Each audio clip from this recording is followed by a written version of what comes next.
उज्जवल classes में। Friends, अपनी 5th unit चल रही है और उसका जो कुछ शब्दावली अपन ने कल देखी थी, आज अपन इसमें सबसे पहला टॉपिक लेके चल रहे हैं, शिक्षण अधिगम प्रक्रिया। यदि वीडियो अच्छा लगे तो लाइक शेयर सब्सक्राइब कर दीजिएगा और बेल आइकन दबा दीजिएगा ताकि हर नोटिफिकेशन आपके पास में पहुंच जाए। और एंडिंग में यदि अच्छा लगे तो कमेंट भी कर दीजिएगा। तो चलिए स्टार्ट करते हैं। शिक्षण अधिगम प्रक्रिया। शिक्षण अधिगम प्रक्रिया क्या है? शिक्षण का अर्थ लिया जाता है कि शिक्षक द्वारा शिक्षार्थी को शिक्षित करना, शिक्षा प्रदान करना, यही क्या है? शिक्षण का अर्थ है। लेकिन शिक्षण और अधिगम एक दूसरे के मतलब एक दोनों एक साथ में एक ही संप्रति स्वीकार किया गया है इनको। क्यों? क्योंकि यदि शिक्षण करवा रहे हैं तो वहां पे अधिगम होना जरूरी है। यदि शिक्षण करवा रहे हैं तो वहां अधिगम होना जरूरी है। बिना अधिगम के कोई शिक्षण प्रक्रिया संपन्न नहीं होती। तो शिक्षण में अधिगम जरूरी है, लेकिन अधिगम में शिक्षण हो ये जरूरी नहीं है। अधिगम में शिक्षण हो ये जरूरी नहीं है, क्योंकि अधिगम तो कहीं से भी किया जा सकता है, कुछ भी सीखा जा सकता है। अधिगम का मतलब क्या है? सीखना। तो सीखना तो कहीं से भी हो सकता है, अनौपचारिक ढंग से भी अपन अधिगम कर सकते हैं। लेकिन जहाँ पे शिक्षण होगा वहां पे अधिगम होगा, और जहाँ पे अधिगम हो वहां जरूरी नहीं कि शिक्षण हो। तो ये है शिक्षण। अब इसकी सबसे पहले अपन शिक्षण का अर्थ देखते हैं। शिक्षण का अर्थ क्या होता है? शिक्षण का अर्थ, शिक्षण के दो अर्थ लिए जाते हैं। शिक्षण के दो अर्थ लिए जाते हैं। एक है संकुचित अर्थ और दूसरा है व्यापक अर्थ। एक देखते हैं संकुचित और दूसरा व्यापक अर्थ। तो देखिए संकुचित अर्थ क्या होता है। शिक्षण का संकुचित अर्थ, इसमें से जो क्वेश्चन आते हैं वो इस टाइप के आते हैं कि कुछ लाइनें दे दी जाती है, इसकी विशेषताओं में से दे दी जाती है या फिर परिभाषाओं में से सीधी उठा ली जाती है। परिभाषा में क्या है? उनमें भी विशेषताएं हैं, तो इनकी विशेषता, प्रकृति, इनमें से लाइन दे देंगे एज इट इज 4 और इनमें से पूछते हैं कि कौन सी सही है या फिर इसमें से चारों में से कौन सी एक सही नहीं है। इस टाइप से कौन से शिक्षण की विशेषता नहीं है, तो इस प्रकार से पूछ सकते हैं। जैसे शिक्षण का अर्थ है संकुचित है या व्यापक है, तो इसमें क्या है? दोनों ही है, संकुचित भी होता है और व्यापक अर्थ भी होता है। अब संकुचित अर्थ क्या होता है, व्यापक अर्थ क्या होता है? देखिए इधर संकुचित अर्थ। संकुचित अर्थ में क्या है? औपचारिक शिक्षा प्रदान की जाती है। कौन सी शिक्षा? औपचारिक तरीके से शिक्षा प्रदान की जाती है। और औपचारिक शिक्षा का मतलब क्या होता है? औपचारिक शिक्षा का मतलब होता है निश्चित स्थान, निश्चित शिक्षण विधियां, निश्चित उद्देश्य, निश्चित मतलब सब कुछ डिसाइड होता है। जैसे विद्यालय में दी जाने वाली शिक्षा क्या है? औपचारिक शिक्षा है। तो यहाँ पे कहाँ पे दी जाती है औपचारिक शिक्षा? का मुख्य साधन क्या है? विद्यालय। क्या है? विद्यालय। और विद्यालय में मुख्य भूमिका किसकी होती है? शिक्षक की। विद्यालय में याद रखना, मुख्य भूमिका किसकी होती है? शिक्षक की होती है। तो यह है संकुचित अर्थ। संकुचित अर्थ में औपचारिक शिक्षा प्रदान की जाती है और औपचारिक शिक्षा प्रदान करने का साधन क्या है? विद्यालय। और विद्यालय में मुख्य भूमिका किसकी होती है? शिक्षक की। इतनी सी बात है संकुचित अर्थ में। अब देखते हैं व्यापक अर्थ क्या होता है। तो व्यापक अर्थ में औपचारिक शिक्षा भी होगी, औपचारिक व अनौपचारिक, यानी दोनों शिक्षा, दोनों प्रकार की शिक्षा इसमें आती है। अनौपचारिक शिक्षा भी इसमें आती है। औपचारिक शिक्षा वही है विद्यालय में और मुख्य भूमिका शिक्षक की। अनौपचारिक शिक्षा क्या होती है? अनौपचारिक शिक्षा जो है इसमें देखिए कहाँ पे दी जाती है। अनौपचारिक प्रकार से शिक्षा अपन कहाँ पे देते हैं बच्चे को? परिवार में। तो क्या किसमें है यहाँ पे? अनौपचारिक शिक्षा का मुख्य साधन क्या होगा? परिवार। और परिवार में बच्चे के लिए मुख्य भूमिका किसकी होती है? माँ की। किसकी होती है? माँ की। तो ये है शिक्षण का अर्थ। सिंपली आपको समझ में आ गया होगा कि शिक्षण का अर्थ संकुचित होता है या व्यापक। तो संकुचित और व्यापक दोनों ही अर्थ होते हैं। और संकुचित अर्थ में औपचारिक शिक्षा दी जाती है। औपचारिक शिक्षा के लिए मुख्य साधन विद्यालय और विद्यालय में मुख्य भूमिका किसकी होगी? शिक्षक की। व्यापक अर्थ पूछे तो उसमें औपचारिक शिक्षा भी आएगी और अनौपचारिक शिक्षा भी आएगी। तो औपचारिक शिक्षा तो सिंपली आपको पता है। अनौपचारिक शिक्षा में मुख्य साधन क्या होगा? परिवार। और परिवार में मुख्य भूमिका किसकी होती है? माँ की। किसकी होती है? माँ की होती है। अब अपन आगे देखते हैं कि जो शिक्षण जो है वो द्विमुखी प्रक्रिया है या फिर त्रिमुखी प्रक्रिया है, क्योंकि शिक्षण को कई विद्वानों ने, कई मनोवैज्ञानिकों ने द्विमुखी माना है और कई मनोवैज्ञानिकों ने क्या माना है? त्रिमुखी प्रक्रिया भी इसको माना है। तो देखिए, द्विमुखी प्रक्रिया, शिक्षण को द्विमुखी प्रक्रिया किसने माना है?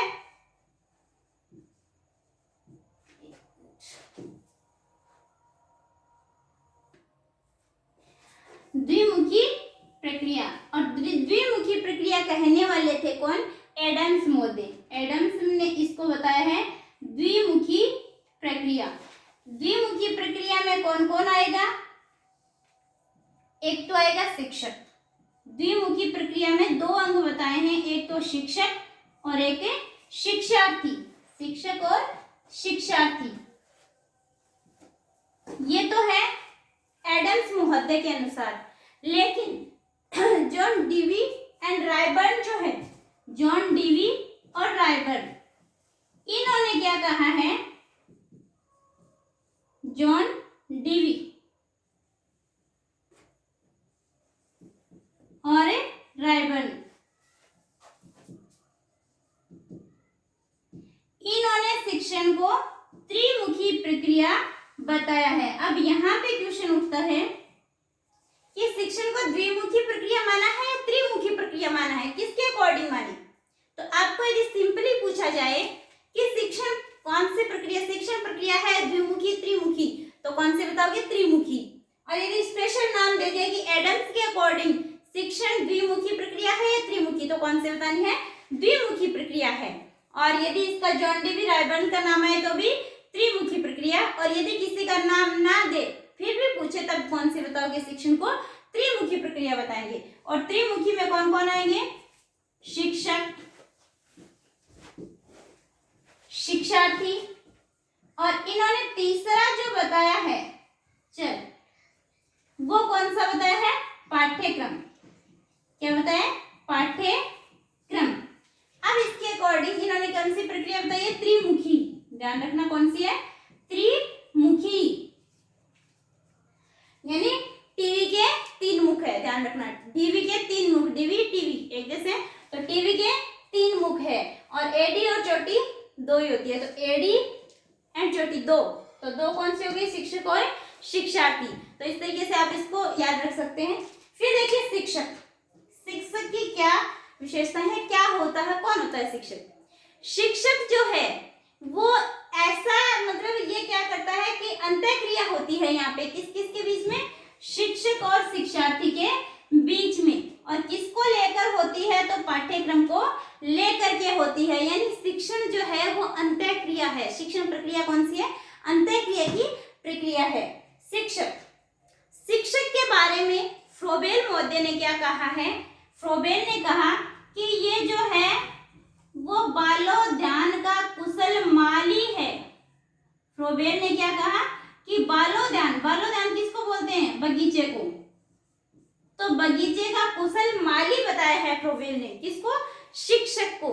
यानी शिक्षक यदि अच्छे से जो माली है वो यदि बगीचे में अच्छे से पानी वगैरह देगा, अच्छे से उन फूलों को ख्याल रखेगा, पेड़ पौधों का, तो फूल अच्छे खिलेंगे। और यदि ध्यान नहीं रखेगा तो फूल मुरझा जाएंगे।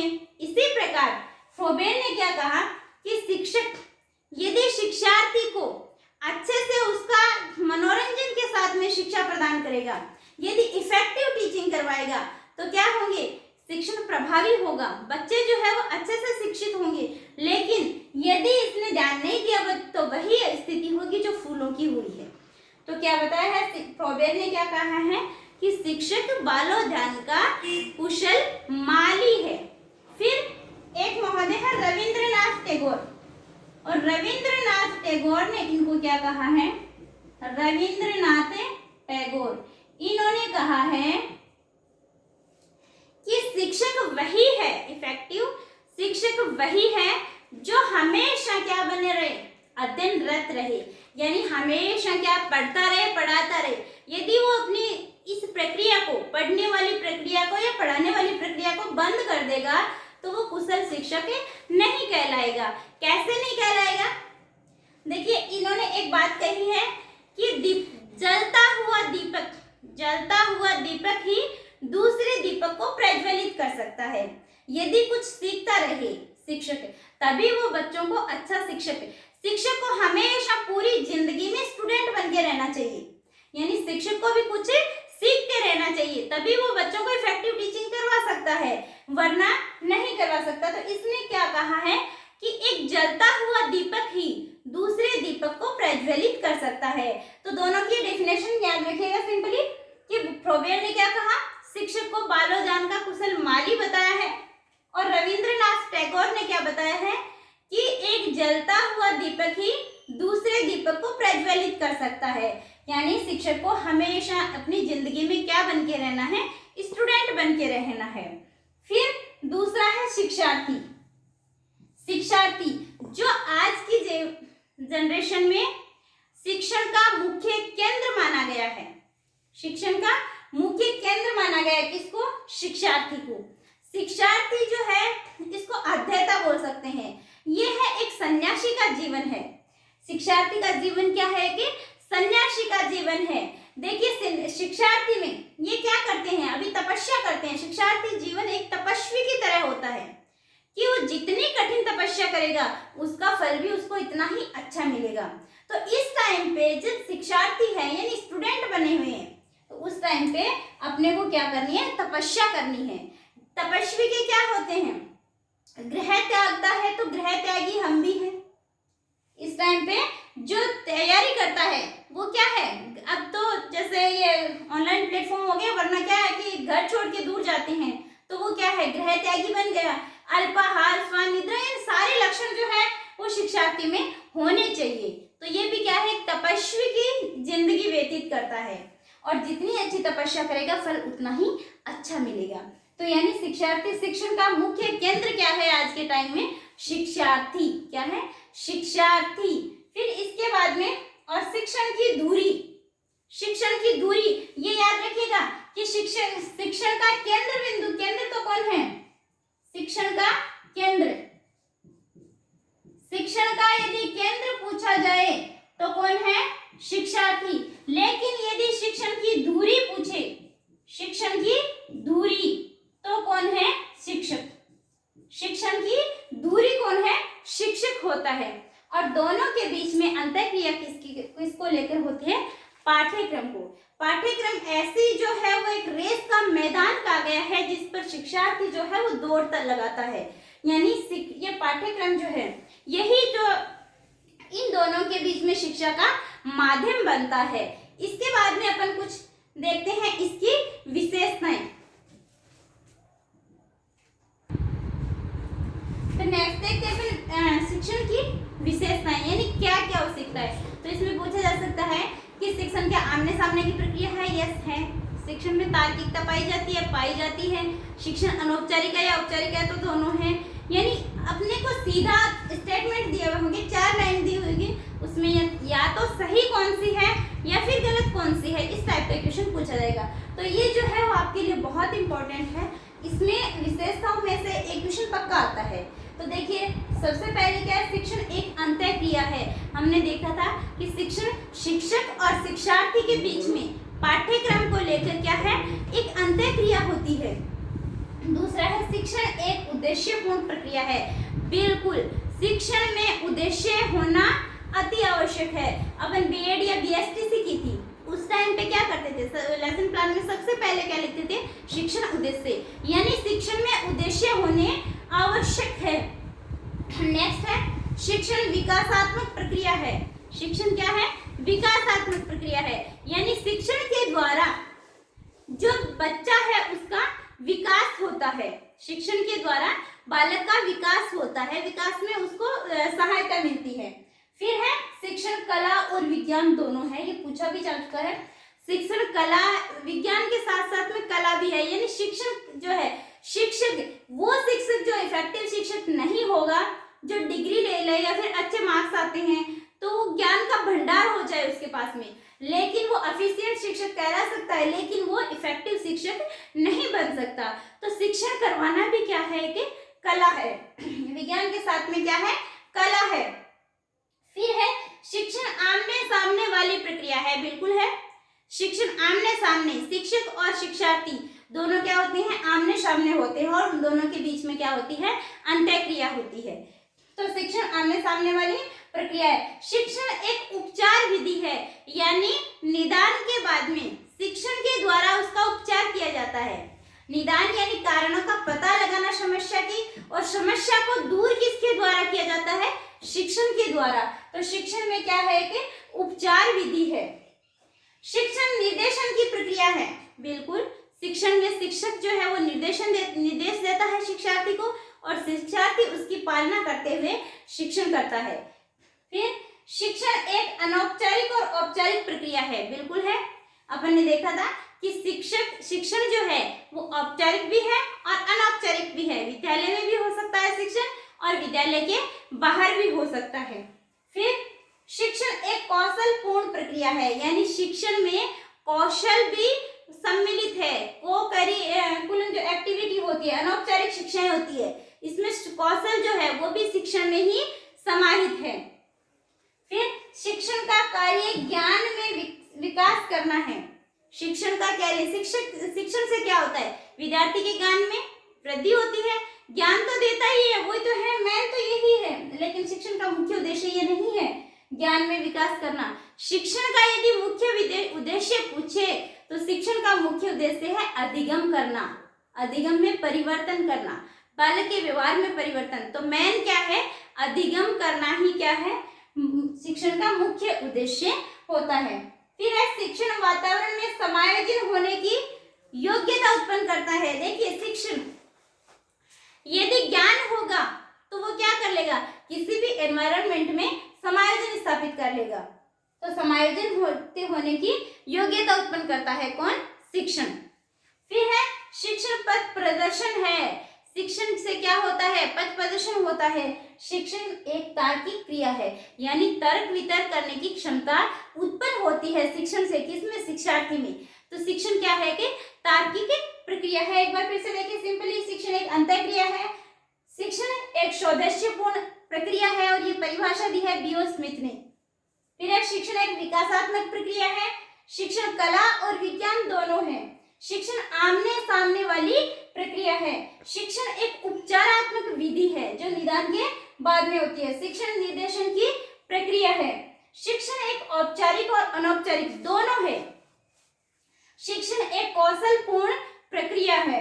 शिक्षण का कार्य ज्ञान में विकास करना है, और शिक्षण वातावरण में समायोजन स्थापित करने की योग्यता उत्पन्न करता है। और शिक्षण पथ प्रदर्शन है, शिक्षण तार्किक क्रिया है। तो देखिए कुछ और देखते हैं शिक्षण की विशेषताएं। नेक्स्ट है शिक्षण त्रिमुखी प्रक्रिया है। आपसे पूछे तो शिक्षण कौन सी प्रक्रिया बताओगे, त्रिमुखी, और किसके अकॉर्डिंग है, जॉन डीवी एंड रायबर्न के अकॉर्डिंग है। और यदि एडम्स का नाम दे तब कौन सी बतानी है, द्विमुखी प्रक्रिया। शिक्षण का मापन किया जा सकता है, यानी शिक्षण को मापा जा सकता है। फिर है शिक्षण छात्र और अध्यापक के मध्य स्वस्थ और मधुर संबंध स्थापित करता है। देखिए, शिक्षक और शिक्षार्थी के मध्य जब तक स्वस्थ संबंध स्थापित नहीं होते तब तक इफेक्टिव टीचिंग नहीं हो सकती। वो इफेक्टिव टीचिंग तभी होगी जब शिक्षक और शिक्षार्थी के मध्य स्वस्थ एवं मधुर संबंध स्थापित हो। माँ बेटे का रिश्ता हो या फिर बाप बेटे का रिश्ता हो, शिक्षक के शिक्षार्थी के प्रति एकदम बेटे जैसा बेटी जैसा रिश्ता हो, तभी शिक्षण इफेक्टिव होगा। फिर है किसी भी प्रकार की शिक्षा का मुख्य उद्देश्य। देखिए, मुख्य उद्देश्य क्या है, अधिगम को प्रभावित करना है, यानी अधिगम में परिवर्तन होगा, वो कुछ सीखना चाहिए, वरना शिक्षण नहीं कहलाएगा। शिक्षण तभी शिक्षण कहलाएगा जब उसमें अधिगम अनिवार्यतः हो। ये लाइनें कई बार एज इट इज पूछ ली जाती है, तो इनको आप विशेषताओं को थोड़ा ध्यान में रखिएगा। फिर देखिए आगे देखते हैं कुछ परिभाषाएं इनकी।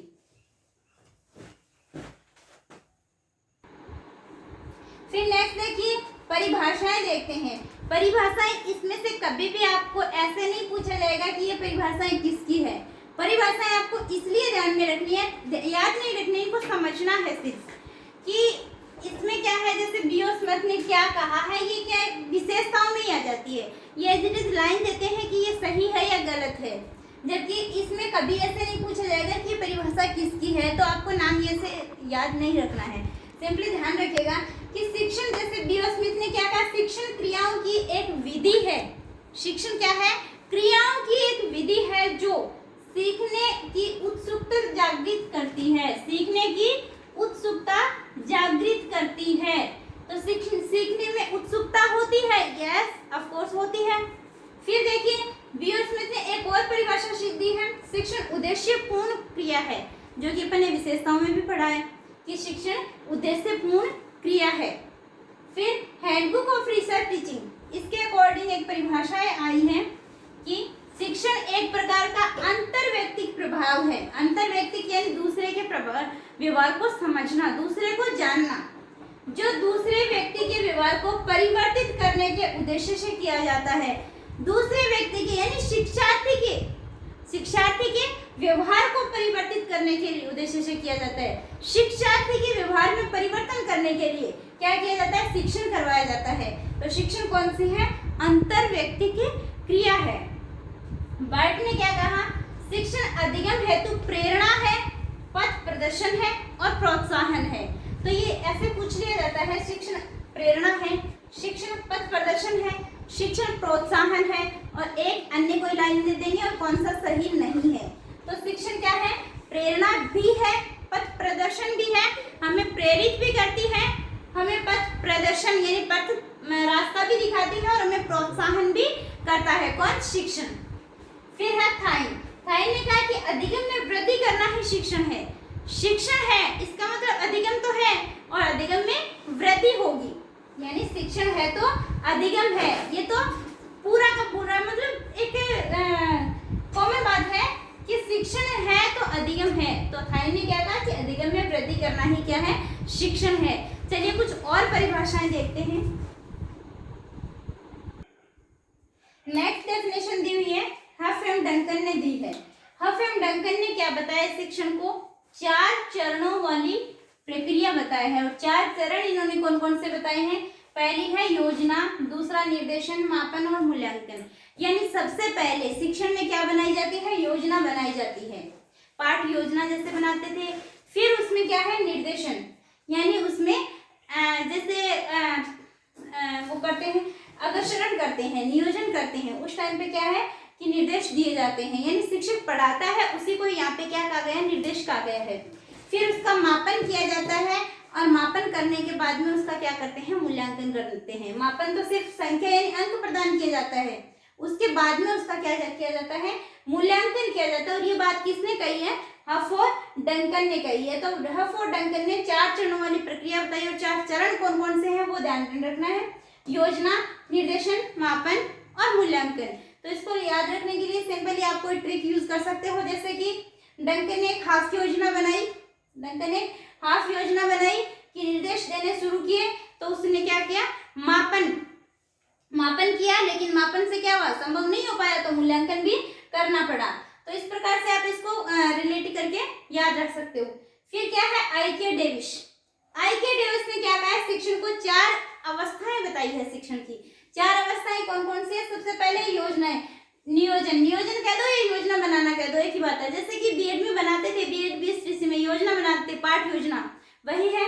सबसे पहले क्या बनाते हैं? योजना बनानी है, उसके बाद में उसकी व्यवस्थित करना है। योजना बनाने के बाद में सारा व्यवस्था बनानी है, व्यवस्थित करना है कि क्लास कहाँ पे होगी, कैसे होगी, कितने बच्चे कहाँ पे बैठेंगे, कहाँ पे शिक्षक कैसे पढ़ाएगा, वो सारा क्या व्यवस्था करनी होती है। पहले नियोजन किया यानी योजना बनाई, उसके बाद में व्यवस्था की, उसके बाद में अग्रसरण का मतलब होता है कि इसको मतलब नियोजन करना, एक जो शिक्षण प्रक्रिया है उसको सुचारू करना, तो वो क्या है? अग्रसरण। फिर उसके बाद में नियंत्रण। शिक्षण में शिक्षक का खुद पे नियंत्रण बहुत जरूरी होता है। एक टॉपिक पे एक शिक्षक 1 दिन, 2 दिन, 4 दिन, 8 दिन, 10 दिन तक बोल सकता है, लेकिन नहीं बोलना चाहिए। क्यों नहीं बोलना चाहिए? उतना ही सटीक ज्ञान, स्पष्ट ज्ञान बच्चों को देना चाहिए जितना उनके लिए आवश्यक हो। तभी तो हो जाता है कि कोर्स होता है 3 महीने का और टाइम लग जाता है 6 मंथ। क्यों लग जाता है? क्योंकि शिक्षक जो है वो खुद पर नियंत्रण नहीं कर पाता। तो इसके लिए इम्पोर्टेंट क्या है? शिक्षण में शिक्षक को अपने ऊपर नियंत्रण बहुत जरूरी है। तो क्या है? आई के डेविस ने कौन कौन से चरण बताए हैं?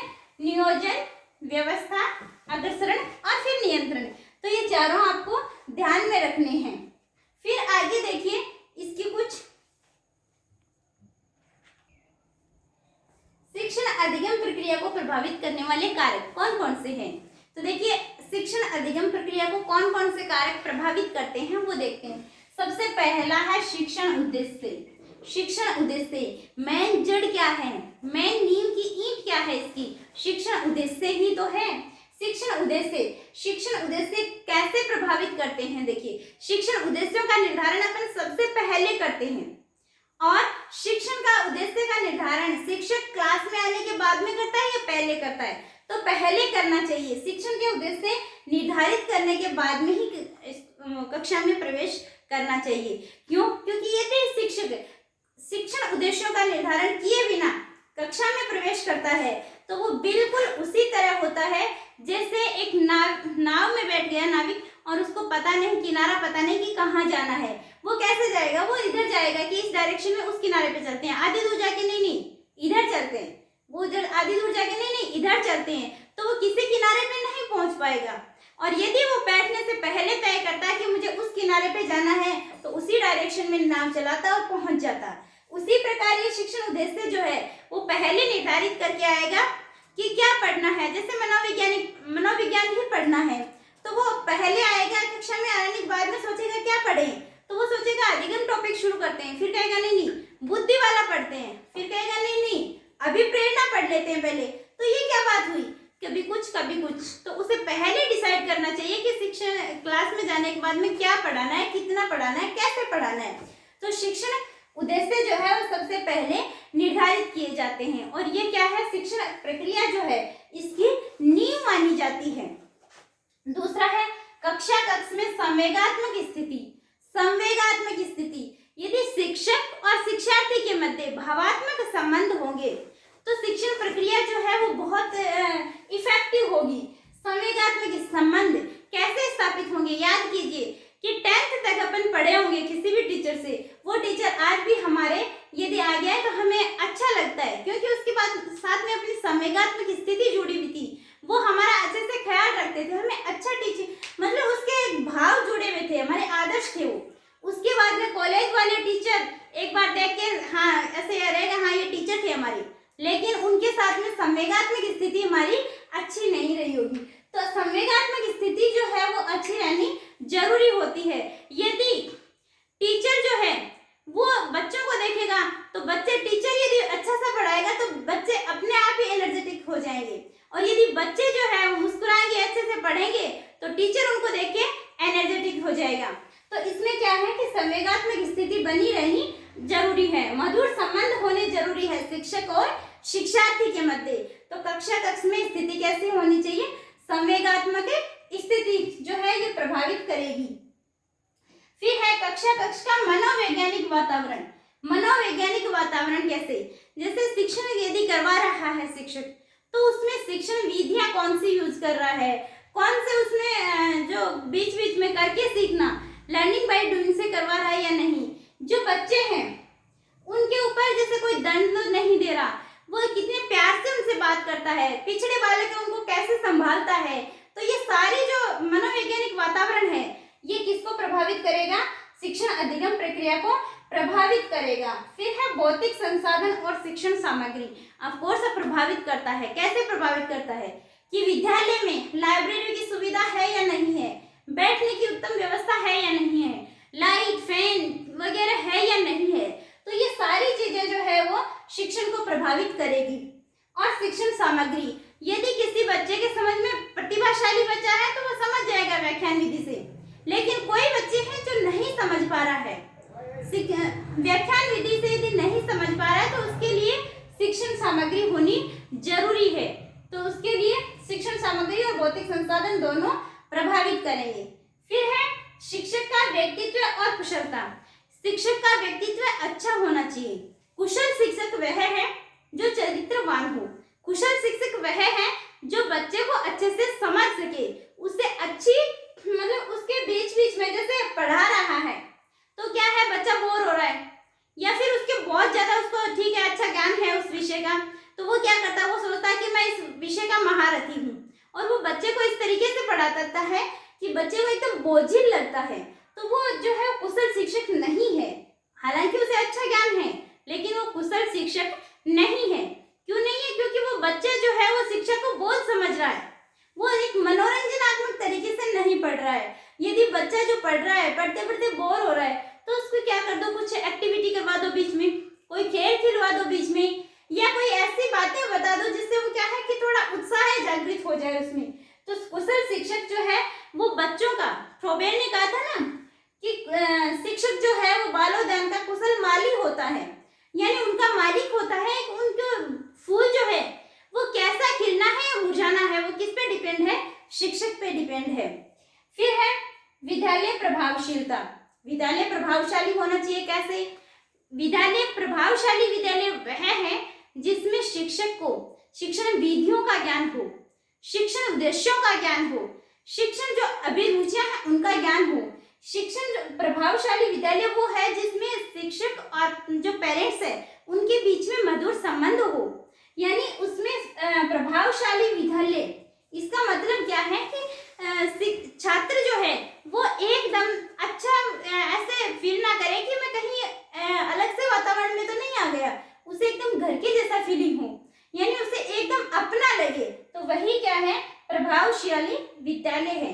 तो ये थी अपनी शिक्षण अधिगम प्रक्रिया को प्रभावित करने वाले कारक। एक बार फिर से देख लीजिएगा। शिक्षण उद्देश्य प्रभावित करेंगे, कक्षा कक्ष की संवेगात्मक स्थिति प्रभावित करेगी, कक्षा कक्ष का मनोवैज्ञानिक वातावरण प्रभावित करेगा, भौतिक संसाधन और शिक्षण सामग्री प्रभावित करेगी, शिक्षक का व्यक्तित्व और कुशलता ये भी प्रभावित करेगी, और विद्यालय की प्रभावशीलता ये भी क्या है, शिक्षण प्रक्रिया को प्रभावित करेगी। तो आज के लिए इतना ही। थैंक यू फ्रेंड्स, मिलते हैं नेक्स्ट वीडियो में। यदि वीडियो अच्छा लगा है तो सब्सक्राइब कर दीजिएगा और लाइक कर दीजिएगा और कमेंट करके बताइएगा ताकि आपको वीडियो कैसा लगे। थैंक यू फ्रेंड्स, मिलते हैं नेक्स्ट वीडियो में।